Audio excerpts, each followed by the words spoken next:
Hey friends, today we are making elderberry syrup. So we use elderberry syrup quite frequently at our house to support our immune systems and help us stay above the wellness line. We take it periodically as a preventative, but also increased dosage when we're starting to feel less than our best. So we're going to walk you through the process here today and talk a little bit about why we use elderberry syrup. And what do you like to call elderberry syrup? Black medicine. Black medicine. And what are we going to use today to make it? What do you got there? Elderberries. Some dried elderberries that we buy on Amazon. And so we get a big bag of these, and this makes several batches of syrup, so it lasts us a long time.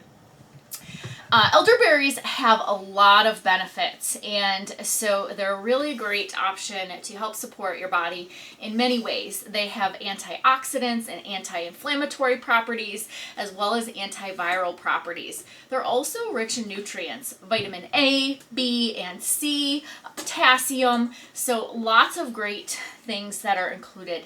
So we again use this to support our immune system, but it can also help other systems of your body as well. So it is really great for maintaining healthy blood pressure. It can help lower high blood pressure. There's studies showing that. We also have read studies about maintaining good cholesterol levels, and so it also is high in fiber, so serves as a prebiotic and can support your digestive system as well. So again, lots of opportunities and benefits with elderberry syrup. So when we make elderberry syrup, we like to use the Instant Pot. You could do this by simmering dried berries on the stove or using the crock pot as well, whatever you have, whatever is going to be easiest for you. I like the Instant Pot because it's quick and I can set it and forget it, walk away. I don't have to babysit it, and that works well for me. So we've already run our cycle with our Instant Pot. We use about 2/3 of a cup of dried berries and 3.5 cup water into our Instant Pot for 9 minutes on high pressure. And then I usually just let it naturally release so that it starts to cool off a little bit, and then we can open up and check it out. So, got lots of drips there. Tig, you ready?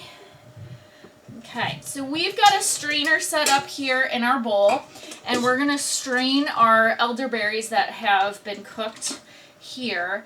And so can you hold that for me, and Mommy will pour this. So we're going to see, and you can see that nice dark liquid from the berries, and we're going to get all of those down in there. And I should have brought a scraper out here, bud. I thought I grabbed one. All right, so we're gonna mash those berries with our strainer. Look at that. One just appeared out of nowhere. So we're gonna mash these berries into the strainer and try to squeeze out as much of that juice as we can. Okay, go ahead and... So this can be a slow process. You can let them kind of drip and squish and squeeze and drain them out. And so we try to recover as much of that liquid, as much of that goodness out of the berries as we can. And so one thing I do want to caution you, you should not eat raw elderberries. They need to be cooked. So you don't want to just snack on your dried berries. You want to make sure that you've cooked them so then they are safe to consume.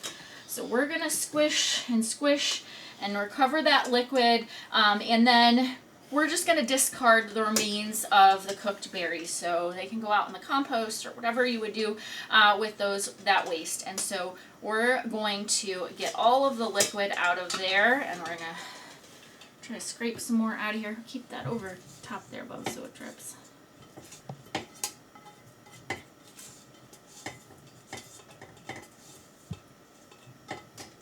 You can keep squishing.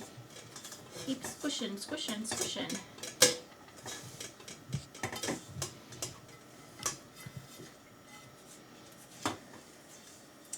Alright, so we're going to keep working on that. And so I add other elements to our elderberry syrup. We have honey. We have our own beehives, and so we use that honey to help sweeten it. And so I usually do about 1/3 to 1/2 cup of honey, sweetened to taste. So you could use other sweeteners if you choose. We like honey because of all of the benefits of that and because it is local to help our systems as well. So we will add that, and then I add essential oils to also help support our immune system. So once we get all of that liquid strained, you can keep squishing there, bud. So the oils that we usually utilize are Thieves, which is a blend. It has cinnamon and clove and others that are really beneficial for your immune system. So I usually do about 10 to 20 drops per batch with the Thieves. Frankincense is another great support for your body. Just has so many benefits, as well as with the immune system. And so we do about 5 to 10 drops of frankincense. Look at same all thing. this juice coming out. Squeeze it out. And about 5 to 10 drops of lemon, which is great for your systems as well. And then Copaiba, which may be one that you haven't heard of before. It is a tree oil and has a lot of anti-inflammatory properties and can help to enhance the actions and benefits of other oils. So we always add about 5 to 10 drops of that per batch. Totally optional, totally customizable, but those are the ones that we will add. And so we'll add that to our mixture and stir it up, and then we usually store it in mason jars in the fridge. This batch will make about 1 quart, so we store that in the fridge and use that over a couple of months, taking daily or again more as needed. We have also done what? How do you like to take your elderberry syrup? With jello. Can you tell your friends about that? You make jello out of it? Yeah. Yeah, so we like jello or little gummies, so we'll sometimes use our syrup to make a jello with gelatin, but we also will mix it with juice or water or with other things as well. So you can kind of see our mixture, and we'll keep straining and squishing and trying to get more out because there's still a little bit of juice in there. But we'd love to answer questions in the comments or share more with you. So let us know if you've tried this recipe. Thank you. Take care. Bye. Like, subscribe. Watch my videos. Okay. Do it one more time. Do it one more time, Bubba. Stand back. Like, subscribe. Watch my videos. Okay. Do it one more time and go slower this time.